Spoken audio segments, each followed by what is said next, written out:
Hi ಎಲ್ಲ guys, ನಮಸ್ಕಾರ. Welcome back to my YouTube channel. So ಇವತ್ತಿನ ಟಾಪಿಕ್ ಬಂದ್ಬಿಟ್ಟು ಗೈಸ್, ಯೂಟ್ಯೂಬರು ತುಂಬ ದುಡ್ಡು ಮಾಡ್ತಿದ್ದಾರಾ?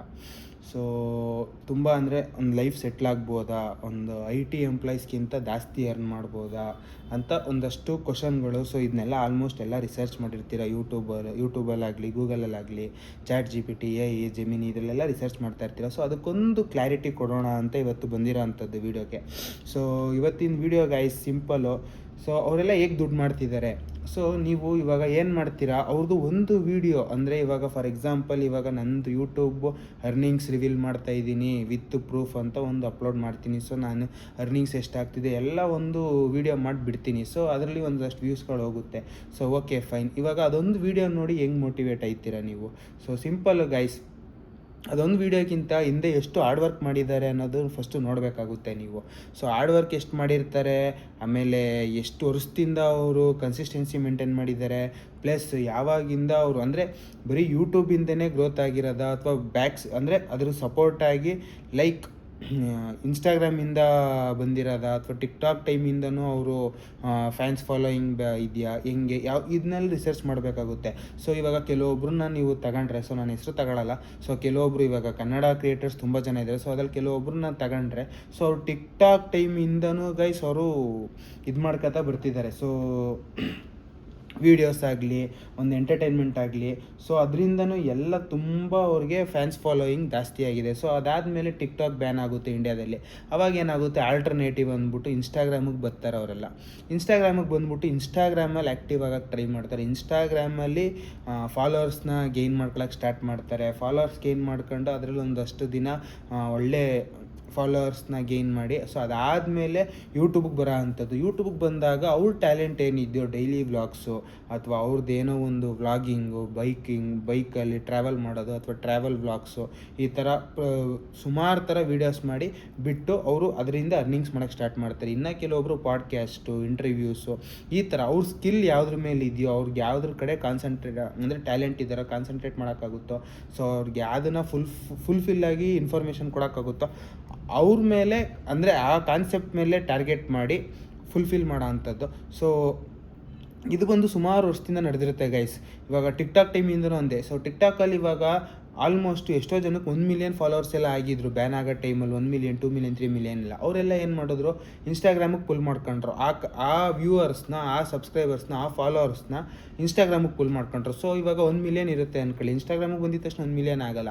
ಅವಾಗ ಏನಾಗುತ್ತೆ, ಒಂದು 250K, 300K, 400K ಆಗೋ ಚಾನ್ಸಸ್ ಇರುತ್ತೆ. ಅವಾಗ ಆ 200Kಯಿಂದ ಅವರು ಜರ್ನಿ ಸ್ಟಾರ್ಟ್ ಮಾಡ್ತಾರೆ, ಇನ್ಸ್ಟಾಗ್ರಾಮಲ್ಲಿ ಜರ್ನಿ ಸ್ಟಾರ್ಟ್ ಮಾಡ್ತಾರೆ. ಸೊ ಇನ್ಸ್ಟಾಗ್ರಾಮಲ್ಲಿ ಗ್ರೋತ್ ಆಗಿ 1 ಮಿಲಿಯನು ಈ ಥರ ಮಾಡ್ಕೊಂಡು ಅಥವಾ ಒಂದು 500K, 600K ಮಾಡ್ಕೊಂಡು ಅವ್ರೇನು ಮಾಡ್ತಾರೆ, ಇನ್ನು ವ್ಲಾಗಿಂಗ್ ಕಡೆ ಕಾನ್ಸಂಟ್ರೇಟ್ ಮಾಡೋಣ, ಯೂಟ್ಯೂಬಲ್ಲಿ ಒಂದು ಸ್ವಲ್ಪ ವೀಡಿಯೋಸ್ ಬಿಡೋಣ, ಲೆಂತಿ ವೀಡಿಯೋಸ್ ಮಾಡೋಕ್ಕೆ ಇಂಟ್ರೆಸ್ಟ್ ಇರುತ್ತೆ. ಸೊ ಅವ್ರು ಏನು ಮಾಡ್ತಾರೆ, ಬರ್ತಾರೆ ಇನ್ಸ್ಟಾಗ್ರಾಮಿನಲ್ಲಿರೋ ಇವ್ರನ್ನೆಲ್ಲ ಅಂದರೆ ಫಾಲೋವರ್ಸ್ನ, ಸಬ್ಸ್ಕ್ರೈಬರ್ಸ್ನ ಇರೋರ್ನೆಲ್ಲ ಕರ್ಕೊಬಂದು ಇಲ್ಲಿ ಸಬ್ಸ್ಕ್ರೈಬ್ ಮಾಡ್ಕೊಳ್ಳೋಕ್ಕೆ ಇದು ಮಾಡ್ತಾರೆ, ಅಡ್ವರ್ಟೈಸಿಂಗ್ ಮಾಡ್ಕೊತಾರೆ. ಅವ್ರಿಗೆ ಬ್ರ್ಯಾಂಡಿಂಗು, ಅವ್ರಿಗೆ ಅಡ್ವರ್ಟೈಸ್ಮೆಂಟ್ ಮಾಡ್ಕೊತಾರೆ. ಅವಾಗ ಏನಾಗುತ್ತೆ, ಅಲ್ಲಿರೋ ಫಾರ್ ಎಕ್ಸಾಂಪಲ್ ಇವಾಗ 500K ಇದ್ದಾರೆ ಅಂದರೆ ಅಲ್ಲಿಂದ ಇಲ್ಲಿಗೆ ಆಲ್ಮೋಸ್ಟ್ ಅಲ್ಲೂ ಏನಿಲ್ಲ ಅಂದರೂ 1 ವೀಕ್ ಅಷ್ಟರಲ್ಲಿ 20K ಇಂದ 30K ಸಬ್ಸ್ಕ್ರೈಬರ್ಸ್ ಆಗ್ತಾರೆ.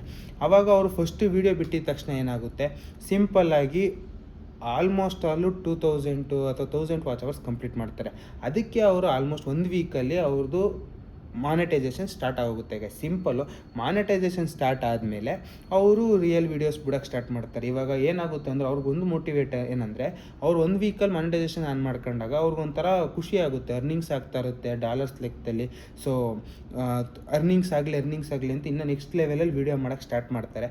ಸೊ ವೀಡಿಯೋ ಮಾಡಿ ಅವ್ರಿಗೆ ಆಲ್ಮೋಸ್ಟ್ ಡೇ 10ಇಂದ ಡೇ 15ಇಂದನೇ ಅರ್ನಿಂಗ್ಸ್ ಸ್ಟಾರ್ಟ್ ಆಗೋ ಚಾನ್ಸಸ್ ಇರುತ್ತೆ. ಸೊ ಅದಾದಮೇಲೆ ನೆಕ್ಸ್ಟ್ ಮಂತ್ ಅಷ್ಟರಲ್ಲಿ, 5th ಅಷ್ಟರಲ್ಲಿ ಅಥವಾ ಒಂದು 2 ಮಂತ್ಸ್ ಅಷ್ಟರಲ್ಲಿ ಅವ್ರಿಗೆ ವಿತ್ಡ್ರಾ ಆಗೋ ಟೈಮ್ ಬರುತ್ತೆ. ಸೊ ವಿತ್ಡ್ರಾ ಮಾಡ್ಕೋತಾರೆ ಅಮೌಂಟ್ನ. ಅದಾದಮೇಲೆ ಅವ್ರ ಜರ್ನಿ ಕಂಪ್ಲೀಟಾಗಿ ಚೇಂಜ್ ಮಾಡ್ಕೋತಾ ಫುಲ್ಲು ಮಾಡಿಫೈ ಮಾಡ್ಕೊಂಡು ಅಂದರೆ ಅಪ್ಡೇಟ್ ಮಾಡ್ಕೊಂಡು ವರ್ಷನ್ನ ಯಾವ ಥರ ಚೇಂಜಸ್ ಮಾಡಬೇಕು ಅಂತ ಹೋಗ್ತಾರೆ. ಸೊ ಇದನ್ನೆಲ್ಲ ಇವಾಗ ಹೊಸ್ದಾಗಿ ಫೀಲ್ಡಿಗೆ ಎಂಟ್ರಿ ಕೊಡೋರು, ಸೋಷಿಯಲ್ ಮೀಡಿಯಾಗೆ ಎಂಟ್ರಿ ಕೊಡೋರೆಲ್ಲ ಇದನ್ನು ನೋಡಿ ಮೋಟಿವೇಟ್ ಆಗ್ಬಿಟ್ಟಾಗ ಏನಾಗುತ್ತೆ, ಅವರು 1 ಮಂತ್ ಟಾರ್ಗೆಟ್ ಇಟ್ಕೊಬರ್ತಾರೆ, 2 ಮಂತ್ಸ್ ಟಾರ್ಗೆಟ್ ಇಟ್ಕೊಬರ್ತಾರೆ, 3 ಮಂತ್ಸ್ ಟಾರ್ಗೆಟ್ ಇಟ್ಕೊಬರ್ತಾರೆ. ಅವಾಗ ಏನಾಗುತ್ತೆ, ಅವ್ರಿಗೊಂಥರ ಡಿಮೋಟಿವೇಟ್ ಆಗುತ್ತೆ. ಸೊ ಇದಕ್ಕೋಸ್ಕರ ಗೈಸ್ ಆದಷ್ಟು ಯಾರೂ ಆ ಥರ ಟಾರ್ಗೆಟ್ ಇಟ್ಕೋಬೇಡಿ. ಸೊ ನಿಮ್ಗೆ ಯಾವುದ್ರಲ್ಲಿ ಇಂಟ್ರೆಸ್ಟ್ ಇದೆ, ಇವಾಗ ರೀಲ್ಸ್ ಮಾಡೋದ್ರಲ್ಲಿ ಇಂಟ್ರೆಸ್ಟ್ ಇದೆಯಾ, ಇನ್ಸ್ಟಾಗ್ರಾಮ್ ಫೀಲ್ಡಿಗೆ ಹೋಗಿ, ಅಥವಾ ಲೆಂತಿ ವೀಡಿಯೋಸ್ ಮಾಡೋದು ಇಂಟ್ರೆಸ್ಟ್ ಇದೆಯಾ, ಯೂಟ್ಯೂಬಿಗೆ ಬನ್ನಿ. ಸೊ ಅಥವಾ ಎರಡೂ ಹ್ಯಾಂಡ್ಲು ಮಾಡ್ತೀನಿ ನಾನು, ಎರಡೂ ಅಟ್ ಎ ಟೈಮ್ ಹ್ಯಾಂಡ್ಲು ಮಾಡ್ತೀನಿ ಅಂತಂದರೆ ಎರಡಕ್ಕೂ ಅಟ್ ಎ ಟೈಮಿಗೆ ಬರ್ಬೋದು. ಅವಾಗೇನಾಗುತ್ತೆ, ಟೈಮ್ ಪೀರಿಯಡ್ ಜಾಸ್ತಿ ಕೊಡಬೇಕಾಗುತ್ತೆ. ಅದಾದಮೇಲೆ ನಿಮ್ಮ ಜರ್ನಿ ಸ್ಟಾರ್ಟ್ ಮಾಡಿ, ಕನ್ಸಿಸ್ಟೆನ್ಸಿ ಅನ್ನೋದು ಮೇಂಟೈನ್ ಮಾಡಿ. ಸೊ ಕನ್ಸಿಸ್ಟೆನ್ಸಿ ಅನ್ನೋದು ಯಾವತ್ತೂ ಬ್ರೇಕ್ ಮಾಡೋಕ್ಕೆ ಹೋಗಬೇಡಿ. ಬ್ರೇಕ್ ಮಾಡಿದ್ರೆ ಆದಷ್ಟು ಪ್ರತಿ ವೀಕ್ಲಿ 1 or 2 ವೀಡಿಯೋಸ್ ಬಿಡೋ ಥರ ಟಾರ್ಗೆಟ್ ಇಟ್ಕೊಂಡು ಬಿಡಿ, ಅಥವಾ weekly 3 videos, weekly daily 1 videos.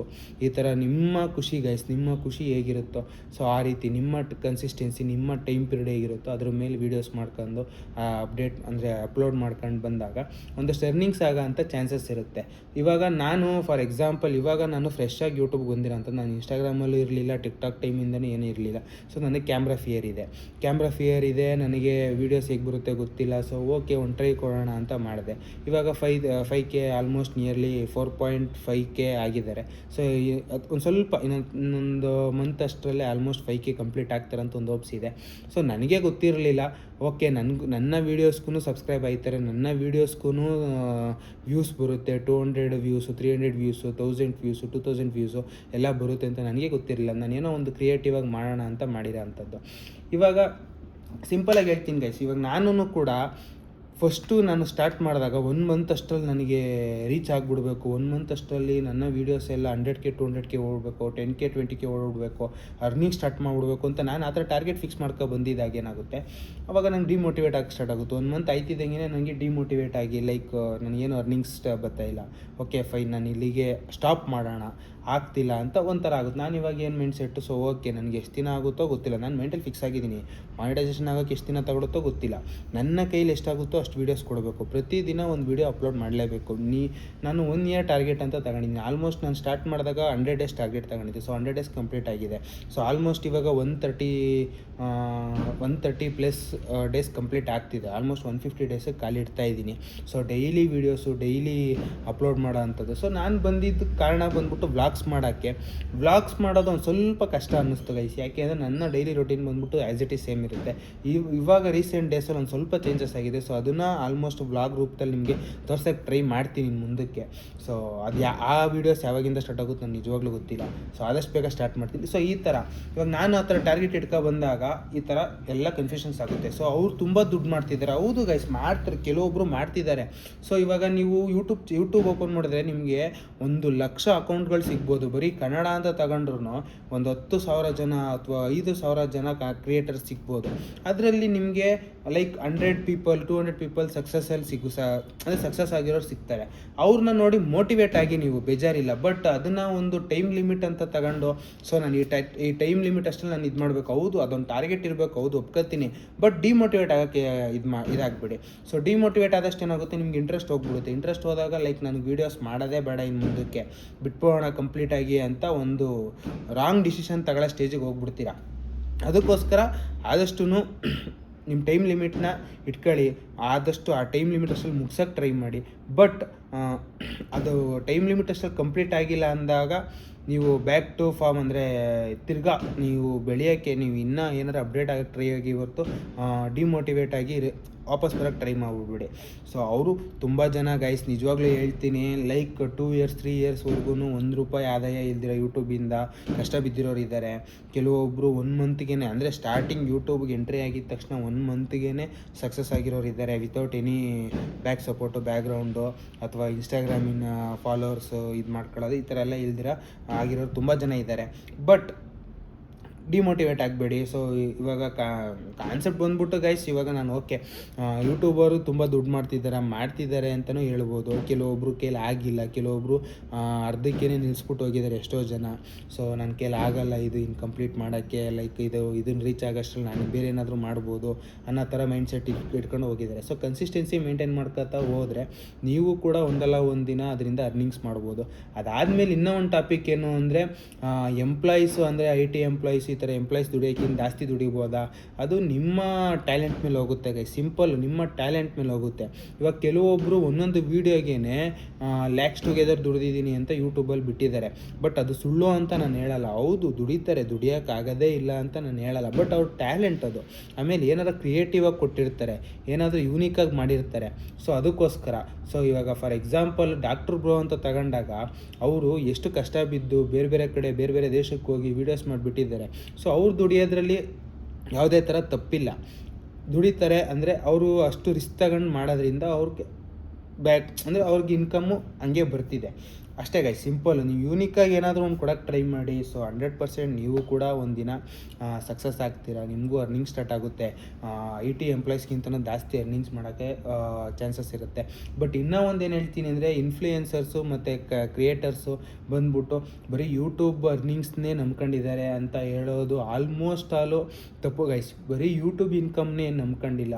ಅವ್ರಿಗೆ ಪ್ರಮೋಷನ್ ಸಿಗ್ತಾ ಇರುತ್ತೆ, ಒಂದಷ್ಟು ಬಿಸ್ನೆಸ್ಗಳು ಮಾಡ್ತಿರ್ತಾರೆ, ಸೈಡ್ ಬಿಸ್ನೆಸ್ಸು. ಅದೇ ಸೈಡ್ ಬಿಸ್ನೆಸ್ ಅಂದರೆ ಒಂದು ಚಿಕ್ಕ ಪುಟ್ಟ ಬಿಸ್ನೆಸ್ಗಳು ಮಾಡ್ತಿರ್ತಾರೆ. ಸೊ ಅದರಿಂದ ಒಂದಷ್ಟು ಇನ್ಕಮ್ ಬರ್ತಾ ಇರುತ್ತೆ. ಆಮೇಲೆ ಅವ್ರದ್ದೇ ಆದ ಒಂದು ಟೀಮ್ ಇರುತ್ತೆ. ಆ ಟೀಮ್ಗೆಲ್ಲ ಸ್ಯಾಲ್ರಿ ಕೊಟ್ಕೊಂಡು ಅವ್ರ ಕಡೆಯಿಂದ ಒಂದಷ್ಟು ಇನ್ಪುಟ್ಸ್ ತಗೊಂಡು, ಅವ್ರ ಕಡೆಯಿಂದ ಒಂದಿದು ಇನ್ಪುಟ್ಸ್ ಎಲ್ಲ ತಗೊಂಡು ಆದಷ್ಟು ಬೆಳೆಯೋಕ್ಕೆ ಟ್ರೈ ಮಾಡ್ತಾರೆ ಗೈ. ಸೊ ಹಿಂಗಾಗಿ ಅವ್ರದ್ದೆಲ್ಲ ಅರ್ನಿಂಗ್ಸ್ ತುಂಬ ಚೆನ್ನಾಗಿ ಆಗಿರುತ್ತೆ. ಬಟ್ ನೀವು ಕನ್ಸಿಸ್ಟೆನ್ಸಿ ಮೇಂಟೈನ್ ಮಾಡ್ಕೊಂಡು ಇದೆಲ್ಲ ಕ್ಲೀನಾಗಿ ಒಂದು ಫ್ಲೋಲ್ಲಿ ಹೋದರೆ 100% ನೀವು ಆ ಲಿಸ್ಟಲ್ಲಿ ಬರ್ತೀರಾ ಅಂತ ಹೇಳ್ತಾ ಈ ವಿಡಿಯೋಲಿ ನಿಲ್ಲಿಸ್ತಾ ಹಿಂಗೆ guys. So love you guys, lots of love, take care, bye, signing off guys.